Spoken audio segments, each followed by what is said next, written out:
Alors je vous propose de prophétiser sur votre propre vie en chantant « J'enterrai de tout cœur les merveilles de Jésus mon Sauveur. Il m'a ôté des ténèbres, il m'a délivré du péché. Mon papa est fidèle, il ne m'abandonne jamais. Je n'ai plus rien à craindre car Jésus m'a libéré. Je suis dans la joie, une joie immense. Je suis dans l'allégresse car Jésus m'a libéré. » Même si aujourd'hui tu ne vis pas forcément cette joie, proclame-le dans ta vie. Parce que Dieu est là, il ne change pas. Et il nous a vraiment ôté des ténèbres.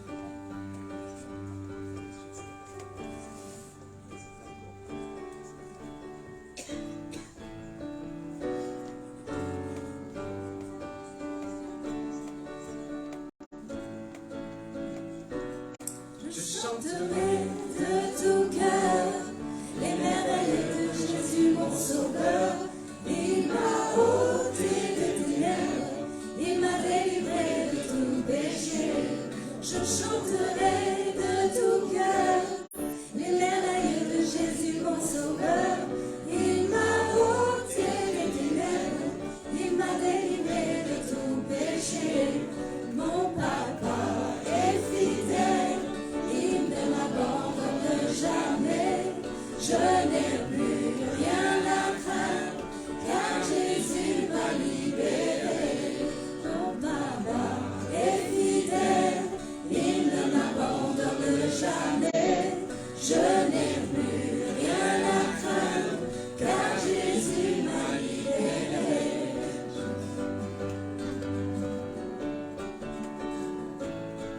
Je suis dans la joie. Je suis dans la joie, une joie immense. Je suis dans l'allégresse, car Jésus m'a libéré. Je suis dans la joie, une joie immense. Je suis dans l'allégresse, car Jésus m'a libéré.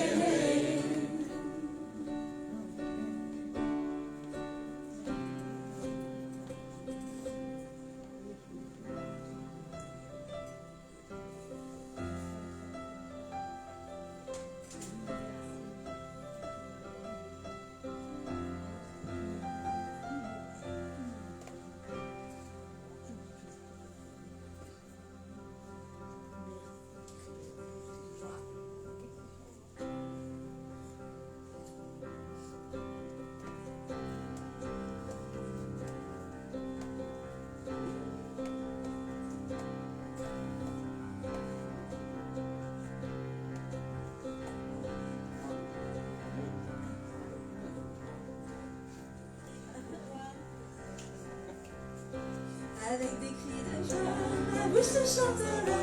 Je lèverai mes mains et te célébrerai. Avec des cris de joie, ma bouche te chantera.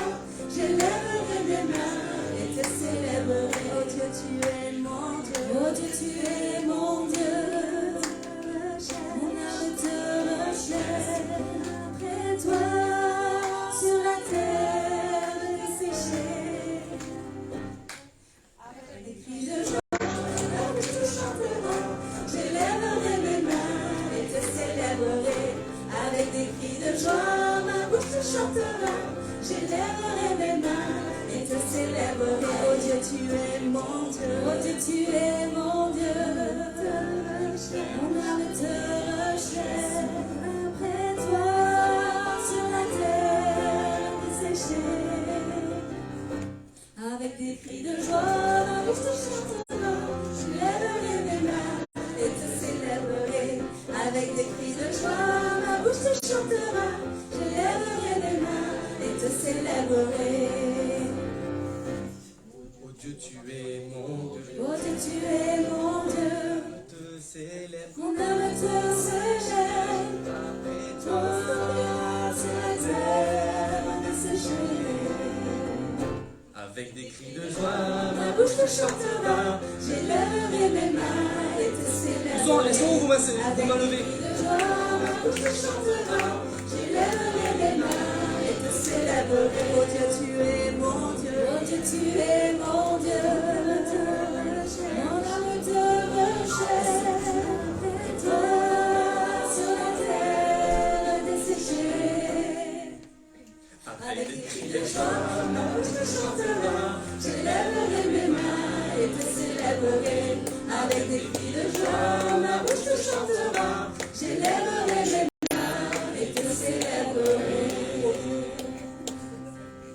Oh Dieu, tu es mon Dieu. Oh Dieu, tu es mon Dieu. Mon âme te recherche. Mon âme te cherche. Et soupire après Après toi. toi, sur la terre desséchée. Oh Dieu, tu es mon Dieu. Dieu, tu es mon Dieu. Oh Dieu, tu es mon Dieu. Mon âme te recherche. Mon âme te recherche. Soupire après toi. Toi, sur la terre desséchée. Avec des cris de Joie, ma bouche te chantera. J'élèverai mes mains et te célébrerai. Avec des cris de joie, ma bouche te chantera. J'élèverai mes mains et te célébrerai.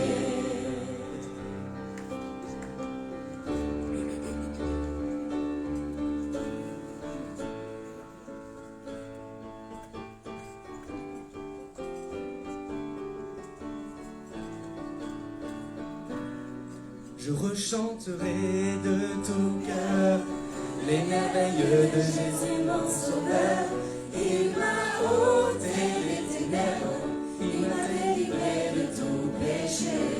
Je chanterai de tout cœur les merveilles de Jésus mon sauveur. Il m'a ôté les ténèbres, il m'a délivré de tout péché. Mon papa est fidèle, il ne m'abandonne jamais. Je n'ai plus rien à craindre, car Jésus m'a libéré. Je suis dans la joie, une joie immense. Je suis dans l'alléluia.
ôté et tu vis à jamais.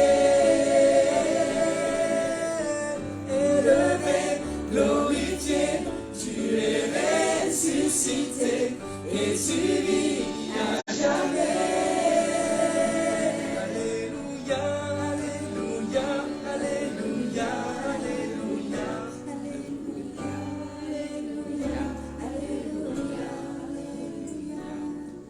Alléluia.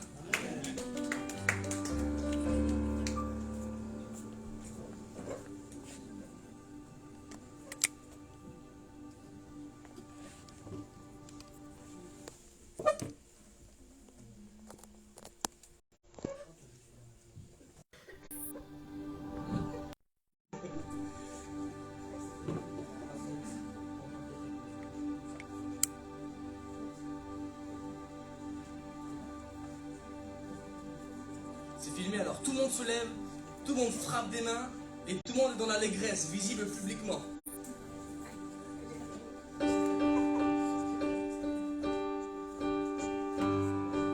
Levez-vous, allez-y.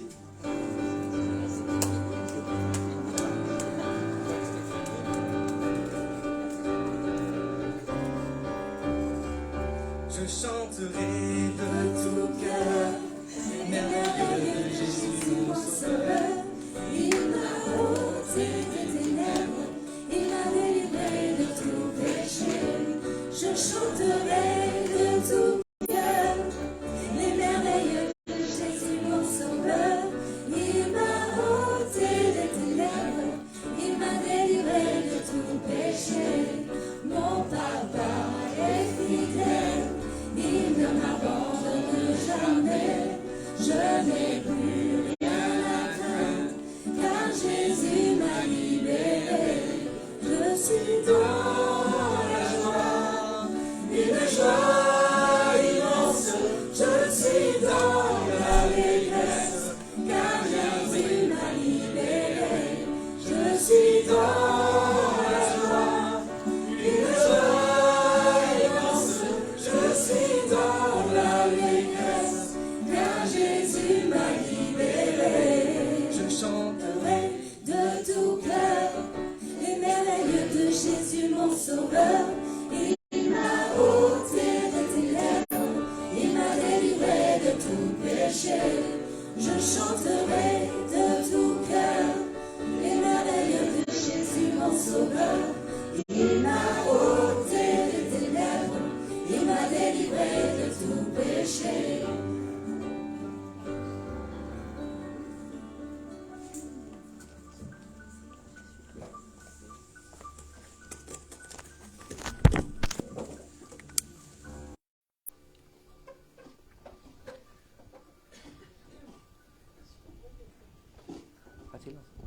Que le nom du Seigneur soit béni. Ah, nous avons vécu un moment de joie ce matin et c'est aussi quelque part le sujet principal de ce matin. Qui es-tu? Je vais vous faire une déclaration qui peut peut-être vous surprendre, mais donc je vous demanderai d'être attentif.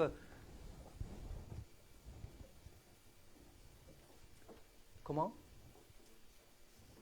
Je revisse? Je n'ai pas compris.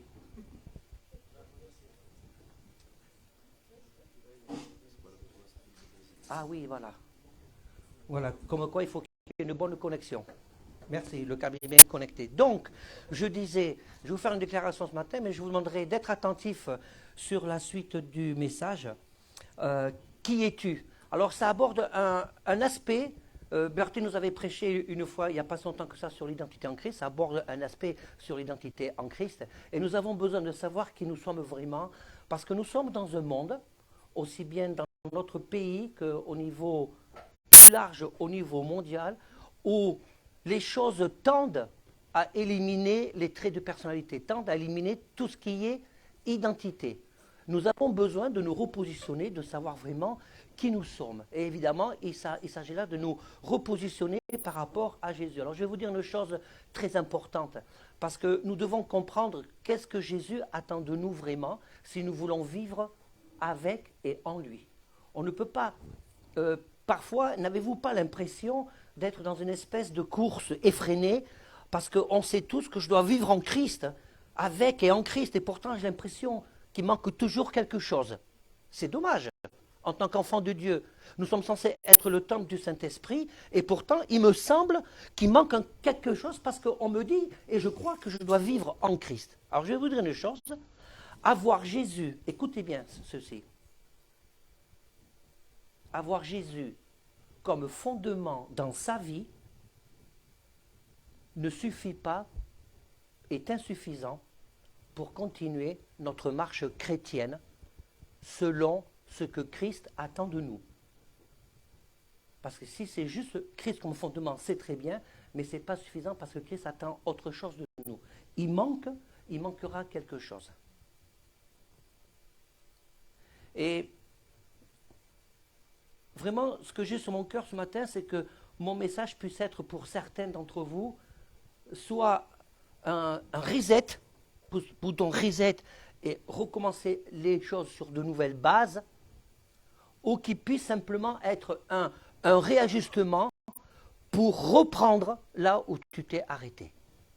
Pour reprendre là où tu t'es arrêté. Soit tu fais le reset, soit effectivement tu as construit, mais il y a quelque chose qui s'est passé, ça s'est arrêté, et le Seigneur te demande de reprendre là où tu étais arrêté. Autre chose que je veux dire avant d'aller plus loin, tout ce que Dieu a mis dans ton cœur dans le passé, Dieu ne retire jamais, quoi que tu aies fait, quels que soient les écarts, quels que soient les débordements que tu aies pu vivre dans ta vie, Dieu ne retire jamais ce qu'il t'a mis au fond de ton cœur. Ce soit en termes d'appel, en termes de service, en termes de qualité spirituelle. Il ne te retire jamais. Donc, c'est que si tu dis, je ne l'ai plus, si tu l'as, mais tu l'as perdu, il faut que tu le retrouves. Ça, c'est ta responsabilité de retrouver, d'aller rechercher, de repartir à la pêche, d'aller reprendre ce que Dieu a mis dans ta vie. Et enfin, pour terminer mon introduction, il y a quelque chose qui peut nous empêcher de nous épanouir dans la vie chrétienne et de suivre ce processus de construction pour savoir vraiment qui tu es, c'est que parfois nous faisons des promesses au Seigneur qui ne sont non tenues. Donc il est temps aussi de se repositionner devant Dieu pour accomplir les promesses que nous avons faites au Seigneur. Je vais vous faire une première lecture dans Matthieu chapitre 16 verset 18. Alors ceux qui ont les Bibles, et je sais que vous avez tous les Bibles, ou sur vos portables, Matthieu chapitre 16 verset 18. Voilà, la première chose pour savoir qui tu es et pour savoir de la façon dont tu te construis avec le Seigneur, déjà on va commencer par parler d'une affirmation de Jésus. Cette affirmation de Jésus. Matthieu 18, 16, 18. Et le contexte, c'est important de lire le contexte. Je disais dans notre réunion Zoom vendredi dernier, nous devons faire attention à ne pas utiliser la Bible comme un objet. La parole de Dieu, ce n'est pas un objet que tu prends comme un emporte-pièce et que tu balances comme ça des versets juste pour justifier une situation ou pour justifier un mode de pensée. La parole de Dieu se prend dans son ensemble. Dieu nous a laissé sa parole complète. Dieu ne nous a pas envoyé sa parole comme ça, comme une fronde.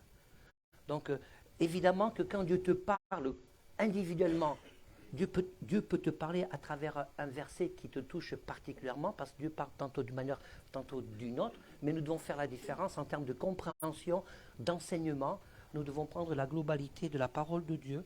Et le contexte de Matthieu 16, 18, c'est quand Jésus interpelle la foule et ses disciples en particulier sur la problématique du levain lié au péché. Jésus interpelle les pharisiens sur leur hypocrisie, et c'est dans le contexte quand Jésus honore Pierre, lorsque Pierre lui dit « Tu es le Fils de Dieu ». Voilà. C'est dans ce contexte-là que Jésus a fait cette déclaration. Donc Matthieu 16, 18. Je vous le dis en vérité. Non, pardon, j'étais à 18, 16, j'ai fait à l'envers.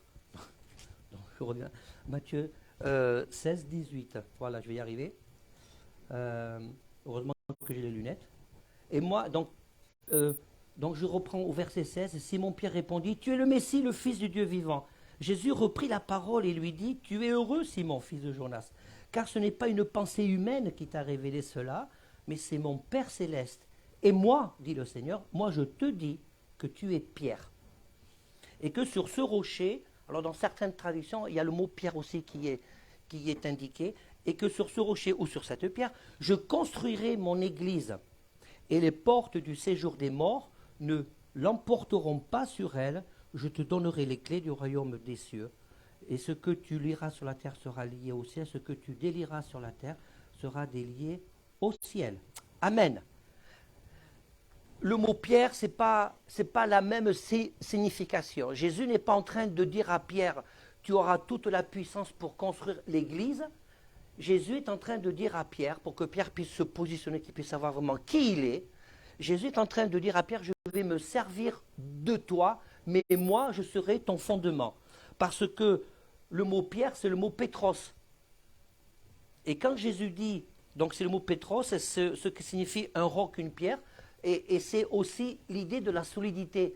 Donc Jésus lui dit, maintenant tu es prêt, tu es assez solide, je vais me servir de toi pour bâtir l'église.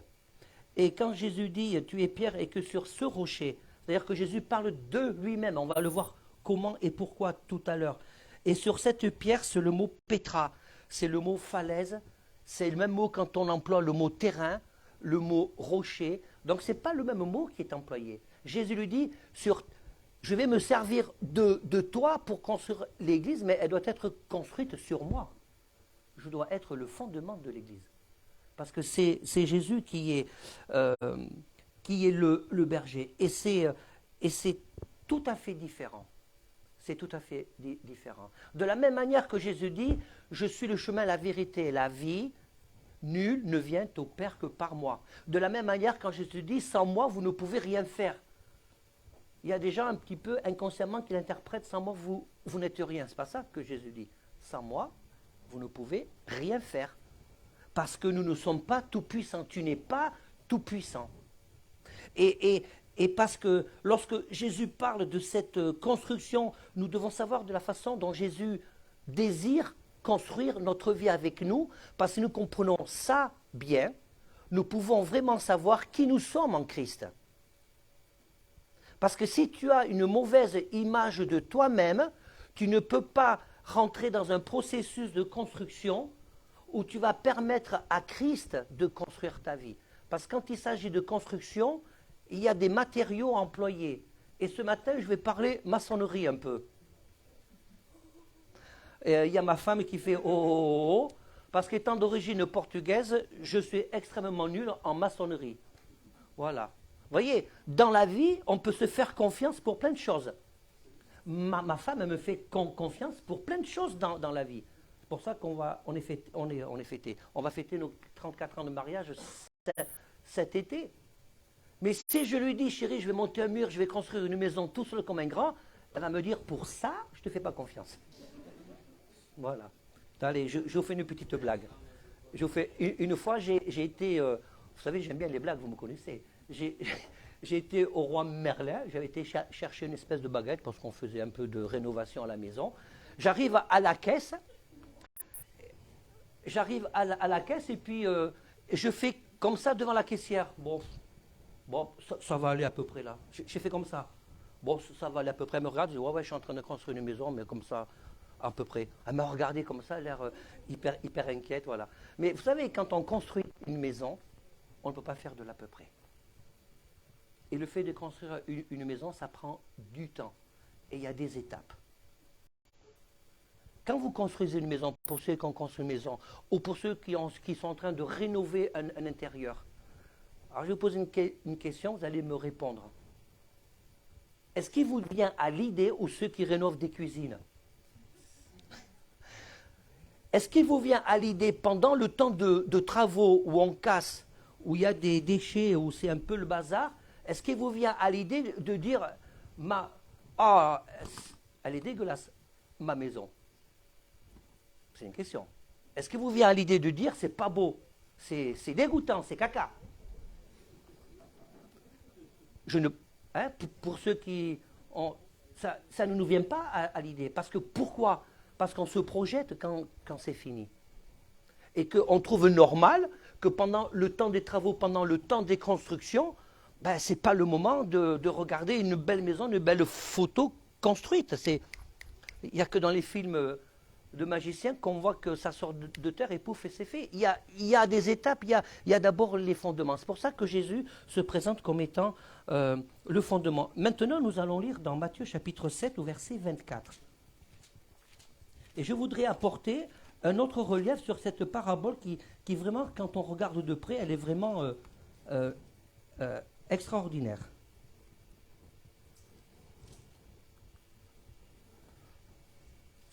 Matthieu chapitre 7, verset 24, vous savez, c'est la parabole des deux maisons.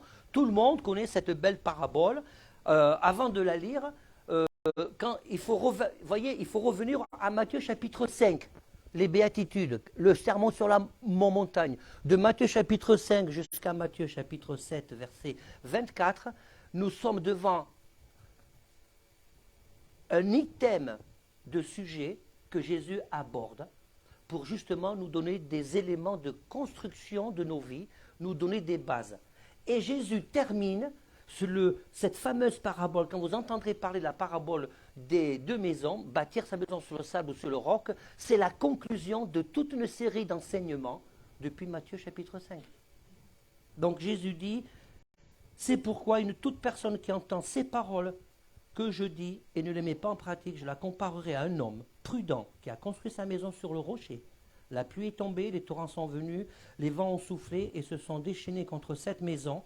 Elle ne s'est pas écroulée parce qu'elle était fondée sur le rocher, mais toute personne qui entend ces paroles que je dis, et ne les met pas en pratique, ressemblera à un fou qui a construit sa maison sur le sable. La pluie est tombée, les torrents sont venus, les vents ont soufflé et se sont abattus sur cette maison. Elle s'est écroulée et sa ruine a été grande. Je vais vous dire pourquoi j'aime beaucoup cette parabole, parce que je déplore, et de toute façon, j'avais envie de dire j'en ai assez, mais ça ne sert à rien de dire j'en ai assez, parce que je pense que ça continuera, et ça va continuer d'une façon plus exponentielle, de tous ces enseignements, vraiment. Parce que la Bible nous appelle à dénoncer les choses. Je ne parlerai pas des personnes qui font des enseignements, mais il y a des enseignements que nous devons mettre en avant pour les dénoncer. Tous ces enseignements qui ressemblent à la méthode de Coué, il y a des enseignements qu'on entend dans les entreprises pour des enseignements de motivation. Si tu marches avec le Seigneur pour être béni, pour te sentir bien dans ta peau, tu ne construis pas ta maison et à un moment donné de ta vie, tu vas arriver à te demander mais qui je suis vraiment? Parce que si je ne rentre pas dans la méthode du Seigneur, dans les critères du Seigneur, ça ne peut pas fonctionner sur du long terme. Si Jésus est avec toi, si Jésus est avec nous, c'est parce qu'il se projette sur du long terme. Et encore, le terme est faible. Il veut le long terme, pour lui, c'est l'éternité. Nous ne sommes que de passage sur terre, la réalité de la parole de Dieu. Qui je suis un enfant de Dieu. Tu es un enfant de Dieu, un co-héritier. Parce que ta position aujourd'hui, quelle que soit ta problématique, quel que soit ton péché non résolu, eh bien, à partir du moment où tu as Jésus dans ta vie comme sauveur, eh bien, ton éternité est assurée parce qu'il va t'accueillir dans son royaume. Mais si tu veux vivre dans les meilleures conditions possibles, nous devons comprendre ce que le Seigneur attend de chacun de nous. Et comment surtout, et comment Jésus voit les choses. Il y a deux maisons, il y a deux circonstances. Il y a deux maisons et deux tempêtes. Et il y a deux résultats différents parce que la méthode de construction n'était pas la même. Et là, Jésus, on commence par le commencement, se présente comme le fondement, comme le roc, comme le rocher. Et ce que le Seigneur attend de nous, c'est que notre vie soit bâtie sur le roc. Vous savez qu'un fondement, une fondation, ça fait toute la longévité de la maison. Toute la longévité de la maison. Il y a des bâtisses qui sont là depuis même des millénaires et des centaines d'années. Elles sont encore debout parce qu'elles étaient bâties vraiment sur le roc. Hein. Le temps a passé, mais elles étaient bâties encore sur le roc. Vous voyez, il y a deux belles maisons, une qui est sur le sable à droite et une qui est sur le roc à gauche. Elle est jolie, hein, celle sur le roc. Elle est jolie aussi, celle sur le sable. Hein. Voilà, c'est des styles différents. Moi, j'aime bien les deux. Voilà. Quand Jésus parle du roc, là, il parle de Pétra. Il parle de lui. Il parle pas du mot, c'est pas le mot Pétros, c'est le mot Pétra. Dans le verset que j'ai lu avant, Pétros, c'est Pierre, d'accord? Donc nous ne sommes pas appelés à construire nos vies sur des gens ou sur des ministères, quelle que soit la qualité du ministère. Qu'est-ce que tu suis dans ta vie ou qu'est-ce que tu... Dieu a mis en place des ministères pour qu'on puisse être des intermédiaires, des porte-paroles, mais l'action de Dieu, on doit se cacher derrière le Seigneur. D'accord? Donc on doit construire nos vies non pas sur des gens, sur une structure, sur le Seigneur lui-même. Et les gens sont là pour nous aider, pour enseigner, pour encourager, mais le fondement de ta vie, c'est de savoir qui tu es, sur qui tu as bâti ta vie. Sur une personne que tu considères comme extraordinaire ou sur vraiment Jésus lui-même. Parce que vous voyez, beaucoup de gens ont été déçus par des chrétiens, par des structures, par des églises, par des ministères, quels qu'ils soient, et la déception les a amenés à s'éloigner de Dieu et du corps de Christ. Ça, c'est parce que le fondement n'était pas en Christ. Parce que écoute bien ce que je veux te dire, si le fondement est en Christ, et que tu es déçu, que tu es blessé, parce que tu ne sais pas peut-être encore qui tu es, et que cette blessure t'amène à t'éloigner du corps du Christ et par voie de conséquence de Dieu d'une certaine façon, c'est parce que tu as mis tous tes espoirs plus dans l'homme qu'en le Seigneur, qu'en Jésus. Et là, le Seigneur est clair, quand il parle de construire la maison sur le roc et pas sur le sable, sur le roc, c'est sur lui. C'est le mot Pétra, c'est pas le mot Pétros. Et c'est intéressant, j'ai regardé un petit peu, mais le sable, on sait tout ce que c'est, mais le sable. L'origine du mot du sable, c'est amas, avec 2 M. Ça veut dire sol sablonneux. Bon, c'est pas bien compliqué, là, pour le coup. Mais ce qui est intéressant, la racine de ce mot, c'est le mot ama.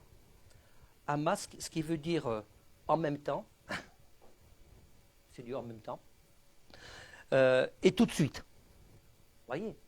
Donc, si je regarde mieux cette parabole, c'est comme si que Jésus me disait, le roc, ça... il faut percer le roc, hein. Il faut le percer le roc.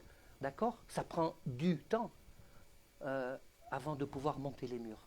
Il y a déjà la fondation. Et le sable, c'est du en même temps et c'est du tout de suite. Voilà. C'est la racine du mot sable. C'est le en même temps et le tout de suite. Voilà. Et quand c'est rapide, ça ne peut pas fonctionner. C'est parce qu'on veut que tout de suite les choses soient finies. Et ça, pour tirer une richesse supplémentaire de cette parabole, ça doit nous interpeller en tant que chrétiens. Parce que quand quelqu'un vient au Seigneur, les jeunes en particulier, on veut qu'ils grandissent tout de suite. Ah oui, mais tu es au Seigneur, il faut que... c'est pas normal que tu te comportes comme ceci et comme cela. Foutez-leur la paix. Non mais excusez-moi, je vous le dis vraiment, foutez-leur la paix. Que ce soit à des jeunes, fichez-leur la paix. Que ce soit à des jeunes, ça c'est important parce que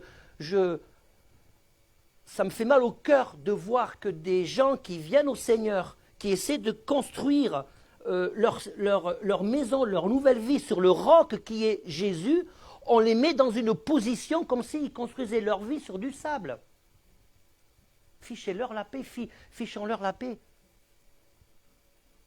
Parce que c'est parce que peut-être nous avons oublié ou tu as oublié comment tu étais quand tu as rencontré le Seigneur. Nous n'avons pas tous les mêmes problématiques. Et si une personne construit sa maison sur Jésus vraiment, sur le roc, parfois le temps des fondations peut être vraiment très long. Mais ça n'a pas d'importance finalement, parce qu'elle est au Seigneur. Et si Jésus revient pendant que tu es encore en train de construire ta vie sur le roc, que tu n'as pas encore mis la première barre de briques, tu vas en enfer ou tu vas au paradis? Vous voyez?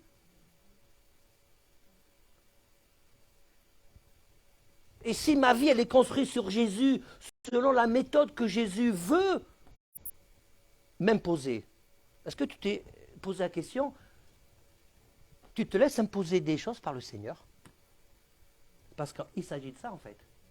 Il s'agit de ça. Si Jésus dit, il faut être dingue, fou, pour construire sa maison sur le sable, donc tu dois la construire sur le roc. Moi, je l'entends comme quelque chose que le Seigneur veut m'imposer, c'est une injonction.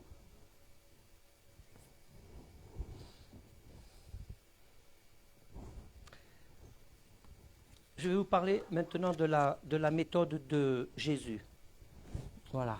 On va lire dans 2 Corinthiens, chapitre 5, verset 17. Donc ça nous amène à 2 Corinthiens 5, 17.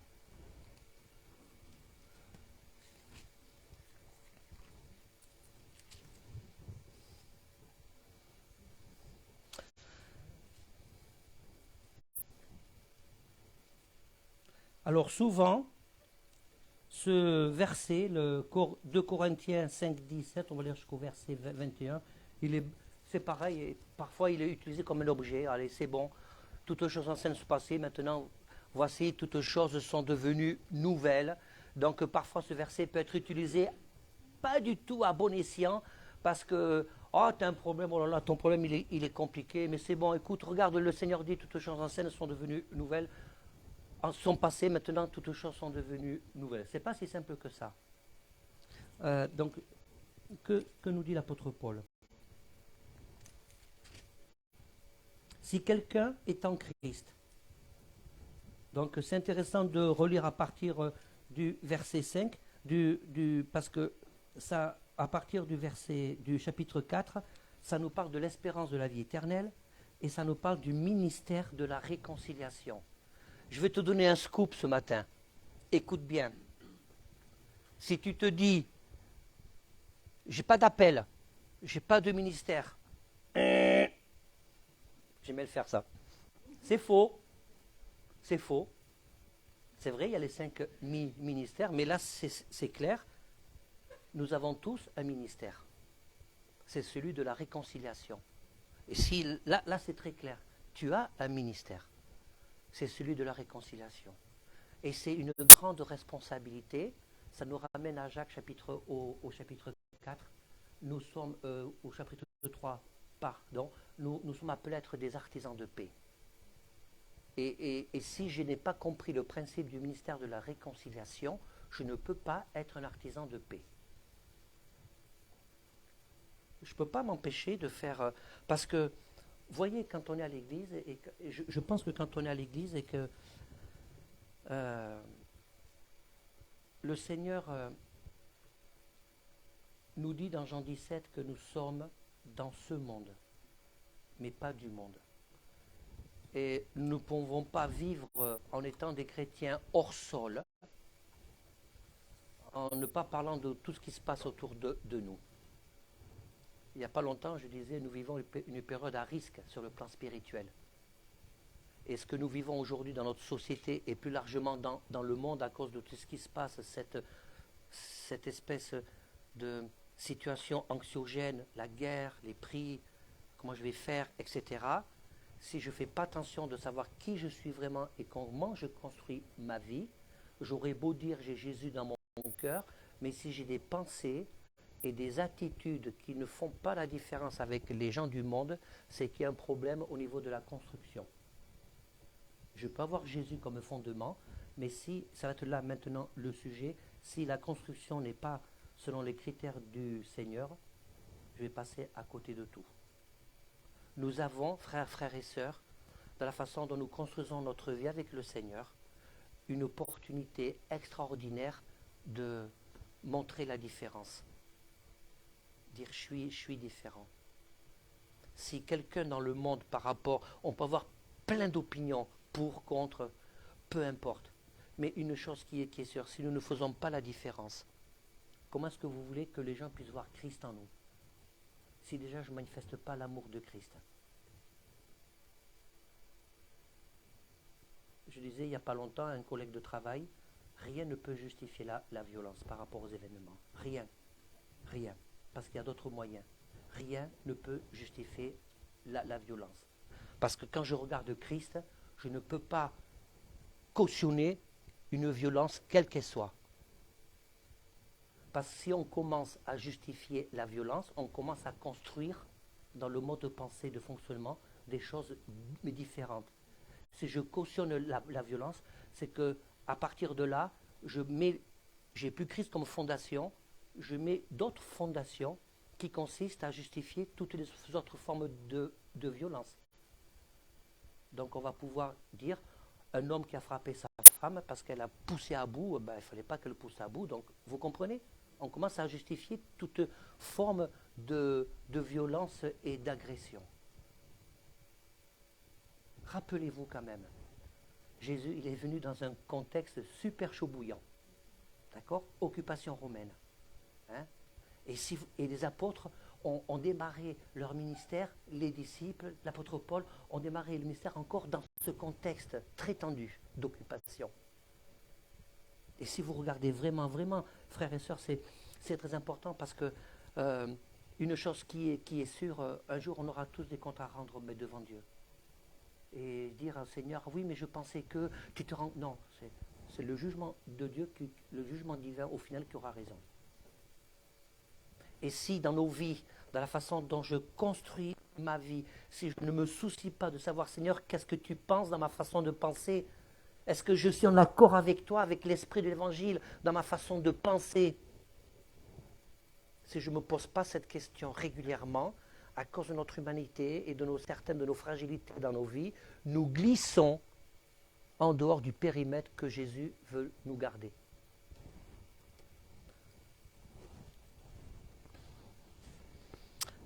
« 2 Corinthiens 5, 17. Si quelqu'un est en Christ, il est une nouvelle créature. Amen. Les choses anciennes sont passées. Elles n'ont pas été éliminées. Dieu dit qu'elles n'ont pas existé. Elles ont existé, mais elles sont passées. Voici, toutes choses sont devenues nouvelles. Je vais m'arrêter sur le mot « nouvelle ». C'est important. C'est pas la nouveauté, c'est pas une simple nouveauté, 1, 2, 3 et on repart. C'est le mot nouvelle, c'est le mot kainos. Et kainos, ça veut dire non usé. Ça veut dire une nouvelle portée. Ça veut dire sans précédent. Sans précédent. C'est fort ça. C'est-à-dire, autrement dit, si on rajoute, si on détaille ce mot nouvelle, le Seigneur te dit, me dit et nous dit, voici, tu es une nouvelle créature, les choses anciennes sont passées, maintenant tu vas vivre des choses sans précédent que tu n'as pas vécu avant. Tu vas vivre une nouvelle situation qui n'est pas usée, c'est-à-dire tu vas vivre une nouvelle situation qui ne s'est pas produite avant dans ta vie, parce que tu as choisi Christ comme fondement.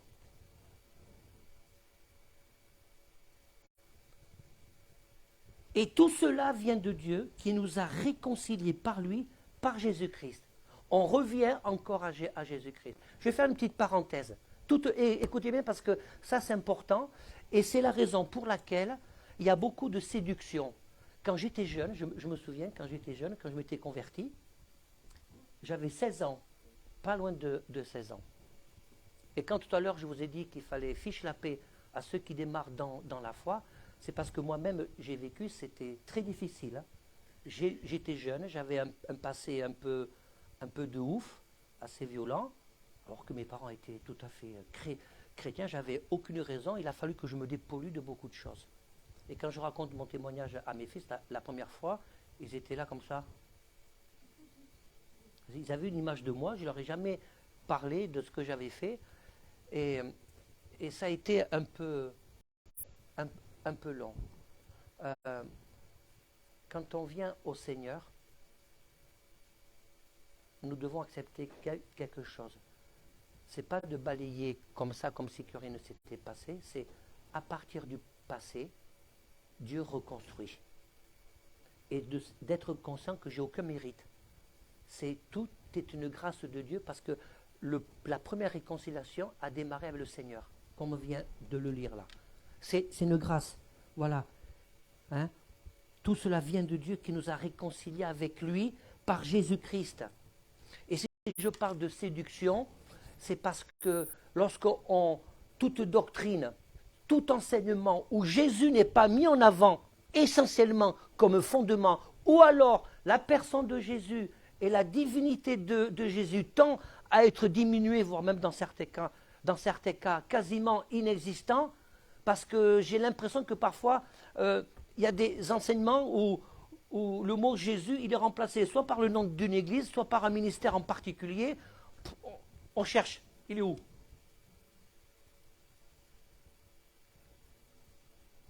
Donc je vous disais quand j'étais jeune, quand je lisais ces versets, que dans les derniers temps, beaucoup d'élus seront séduits par des faux ministères, seront séduits. Je me disais, mais comment c'est possible? On ne peut pas.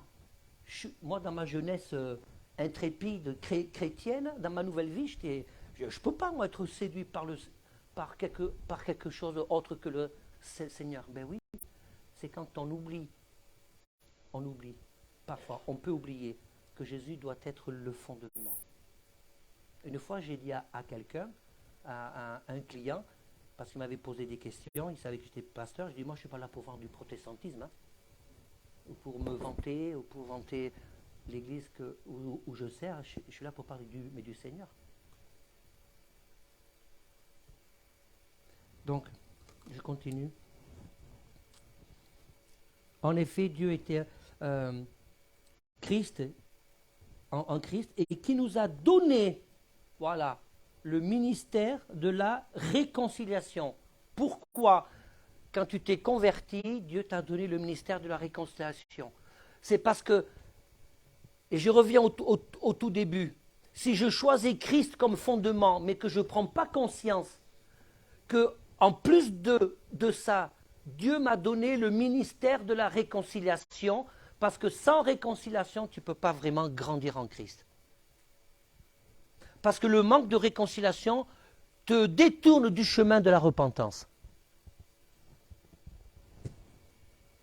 Il nous a donné le ministère de la réconciliation. En effet, Dieu était en Christ.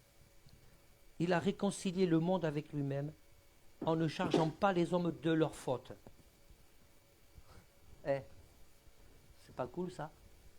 Dieu ne t'a pas chargé de tes fautes parce que il a mis en nous la parole de la réconciliation. Nous sommes donc des ambassadeurs pour Christ, comme Dieu a adressé par nous son appel. Nous supplions au nom de Christ, soyez réconciliés avec Dieu. Celui, et ça c'est important d'aller jusqu'au bout, soyez réconciliés avec Dieu. Celui qui n'a pas connu le péché, il a fait devenir péché. Dieu a fait devenir péché Jésus. Et ça, c'est la base de la puissance du ministère de la réconciliation. Donc, ça veut dire que si Dieu a fait de moi son enfant, c'est parce que Jésus a pris mon péché. Et comme Jésus a pris mon péché, et que je l'ai accepté en tant que tel comme mon sauveur, je peux me présenter devant Dieu et dire, voilà, je suis réconcilié avec toi. Les choses anciennes sont passées, maintenant, une chose qui est nouvelle. Je vais vivre des choses sans précédent avec toi. Vraiment, je voudrais que cette parole soit une parole prophétique pour chacun d'entre vous. Vivre une chose sans précédent.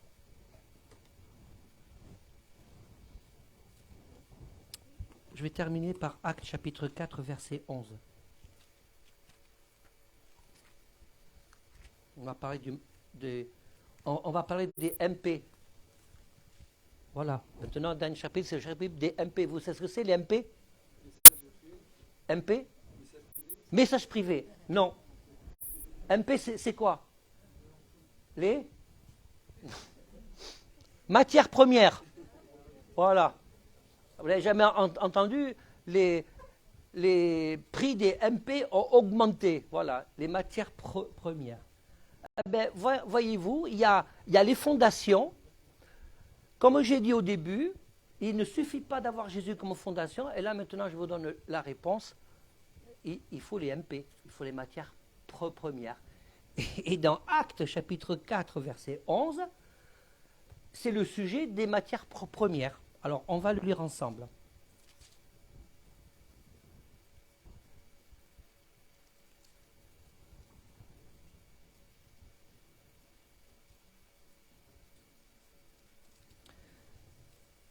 Jésus est la pierre.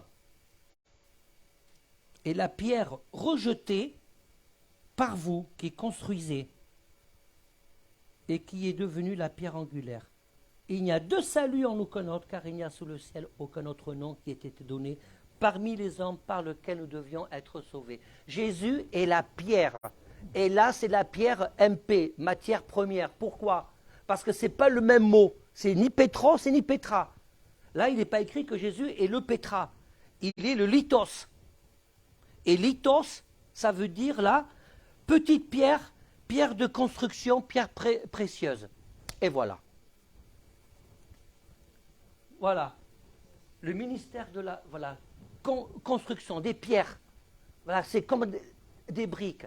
Donc, Jésus est la pierre rejetée par qui vous construisez, qui est devenue la pierre angulaire. Il ne suffit pas de dire j'ai la foi en Dieu.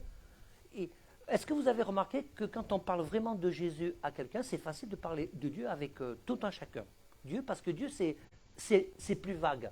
Mais quand on parle de Jésus, ça bloque. Vous avez jamais remarqué? C'est un peu comme gênant. Hein?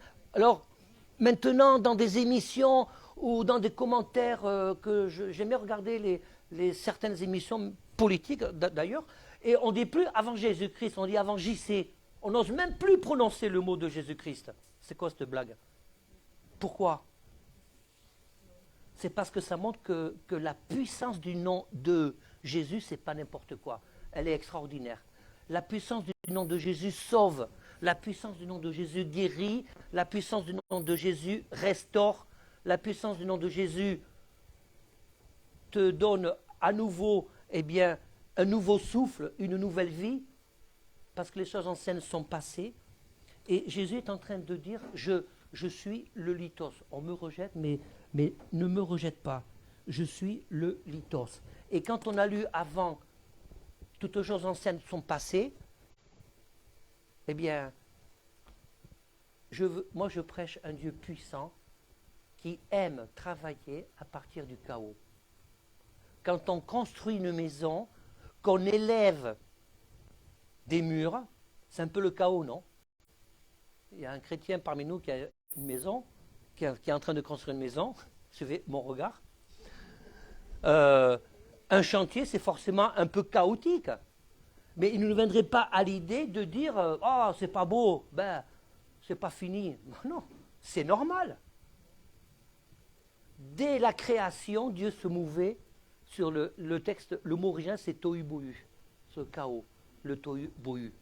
Dieu aime ta vie parce qu'il y a du tohu-bohu. Dieu n'aime pas ton tohu-bohu. Voyez, si on peut actualiser Jean 3,16, car Dieu a tant aimé le tohu-bohu de chaque vie, de chaque personne, il a donné, c'est ça en fait. Le péché c'est le tohu-bohu, c'est le n'importe quoi. Qu'il a donné son Fils unique afin que quiconque croit ne périsse pas, mais qu'il ait la vie éternelle. Pour que tu puisses dire aujourd'hui, toutes choses anciennes sont passées, parce que maintenant je sais qui je suis un enfant de Dieu. Je suis régénéré. Et maintenant, toutes les conditions sont réunies pour que vraiment je puisse rentrer dans une nouvelle vie, avoir des nouvelles perspectives. Et là, oui, tu peux parler de bénédiction. Mais ce n'est pas vivre c'est pas vivre avec Dieu pour être béni, pour être bien dans sa peau, dans sa tête. C'est vivre avec Dieu à travers Jésus comme sauveur, comme fondation, comme maître d'œuvre, comme MP, comme matériau, parce qu'il est le lithos. Et dans cette construction, il se trouve que je vais vivre des bénédictions. Ce n'est pas à l'envers. Parce que Jésus a dit que le chemin était étroit. Jésus a dit qu'il y aura de la tempête. Jésus n'a pas dit que tout sera super. Non. Parce que la Bible dit qu'il y a des moments de paix, des moments de bénédiction forts, comme l'apôtre Paul, il a vécu dans la disette, il a eu faim, il a eu froid, mais il a eu aussi beaucoup d'argent. Il y a des moments où il a été dans l'opulence. Comme disait un humoriste, l'argent, ça vient, ça va, mais quand ça vient, ça va. Mais c'est la réalité de la vie. Alors soit je fonde je prends ma réalité de ma vie comme fondement et j'agis en fonction d'eux. C'est pour ça que, oh, je suis fatigué, je suis contrarié, Seigneur, on verra plus tard. Soit je prends le Seigneur comme fondement et quelle que soit la réalité de la vie, je continue à avoir cette relation avec le Seigneur, lithos. C'est ma brique. Et Seigneur, je vais prendre tous ces éléments, voyez, et toutes les briques, si je considère le Seigneur comme un matériel pour construire ma vie, et si je prends Jésus vraiment pour construire tous les éléments de ma vie, parce qu'il est mon fondement, bon, là, il y aura vraiment la bénédiction. C'est sûr. Mais peut-être pas de la façon dont on le prévoit. Ce n'est pas une bénédiction matérielle. Qu'y a-t-il de plus grande? Quel est le plus grand effet de la bénédiction si je revendique avoir la foi en Christ, que Christ est en moi, que je suis le temple du Saint-Esprit? Qu'y a-t-il de plus grande bénédiction qu'à un moment donné, je puisse dire, oh là là, dans ce que j'ai fait, il y avait tellement la présence de Dieu. Dans ce que j'ai fait, j'ai remporté une victoire, Ça vous est jamais arrivé de vous sentir vraiment connecté au Seigneur, d'avoir cette satisfaction de la présence de Dieu, d'avoir fait quelque chose vraiment de la part de Dieu? Il faut dire, je suis satisfait. Ça me... Parce que des fois, c'est le contraire. Des fois, c'est dire, ah, là, je n'ai pas assuré, là, je suis tapé à côté. Mais ce n'est pas toujours comme ça. Alors, la question que je voudrais poser ce matin, c'est quel nom tu mets sur cette pierre? Est-ce que tu mets Jésus associé à son caractère? Je vais terminer par là. Reprenez, on ne va pas le lire, reprenez Galates 5.22. Vous savez que Galates 5.22, on retrouve les traits du caractère de Jésus. Est-ce qu'il y a... Je vais te demander ce matin, on va prendre la Sainte Seine après, je vais demander ce matin d'essayer de nommer une pierre. Une pierre. Est-ce qu'il y a une pierre qui s'appelle colère? Remplace-la par la pierre par le lithos de Jésus qui s'appelle la paix. Est-ce qu'il y a une pierre qui s'appelle, parce qu'il n'y a pas que Galates 5, mais est-ce qu'il y a une pierre qui s'appelle l'animosité? Remplace-la par une pierre qui s'appelle le pardon et la réconciliation. Est-ce qu'il y a une pierre qui s'appelle tristesse? Remplace-la par une pierre qui s'appelle la joie. Alors peut-être tu vas dire, il est bien gentil, mais dans la situation dans laquelle je vis, je ne peux pas être joyeux. Mais quand on lit la Bible, quand on nous parle de la joie, on l'a chanté ce matin, ce n'est pas la joie circonstancielle due aux événements. Si on confond, là, on n'a pas la bonne pierre, on n'a pas la bonne MP, vous voyez? Si je confonds la joie humaine qui est liée aux circonstances, c'est la raison pour laquelle elle est éphémère. Parce que la joie qui vient du Seigneur, mais c'est quoi en définitive? En 2 mots. Je suis dans la joie parce que quoi qu'il m'arrive, le Seigneur aura le dernier mot. Et si je suis rassuré, je suis dans la joie. Je peux pleurer. C'est pas un miracle ça, je peux pleurer et avoir la joie du Seigneur en moi. L'apôtre Paul disait, il était en prison avec les fers, hein, il ne regardait pas la télé, il ne faisait pas son sport quotidien, il était en prison des Romains, et il disait aux Corinthiens, réjouissez-vous, réjouissez-vous, je le répète encore, réjouissez-vous dans le Seigneur. Moi je me réjouis dans le Seigneur.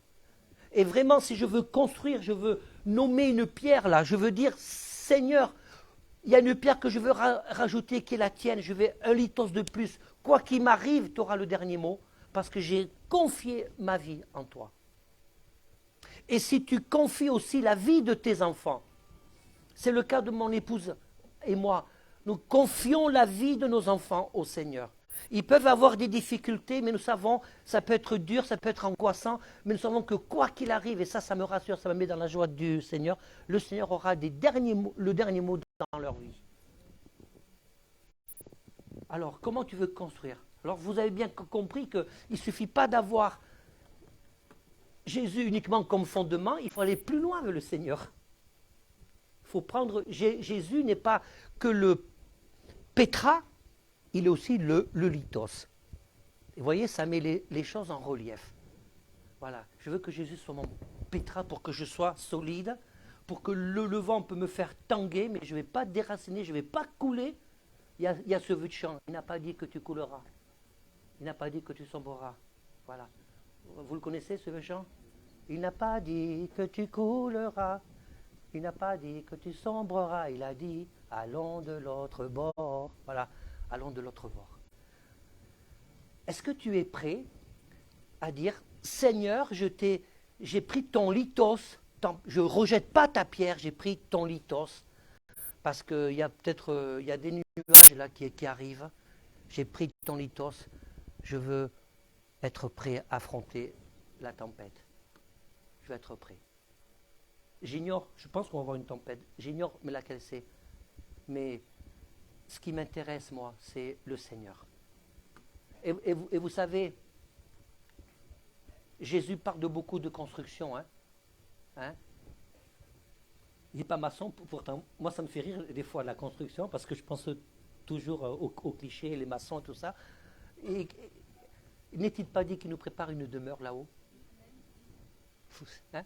Il nous prépare une demeure là-haut. Moi, j'aime pas souffrir. Une place. Mais une demeure aussi, ça dépend. Il y a plusieurs demeures. Et il nous prépare une demeure, une place. Je le dis et je le répéterai souvent ces prochains temps. Si nous perdons la vision de l'éternité, il nous manquera beaucoup de choses dans le lithos. D'accord? Voilà. Moi, je sais qu'un jour, mes yeux verront Jésus. J'ai envie de profiter, d'avoir des joies avec vous, avec mes enfants, mes petits-enfants, mon épouse. Voilà. Mais je ne perds pas de vue. Vous savez que j'y pense souvent. Et ça me fortifie, ça m'encourage.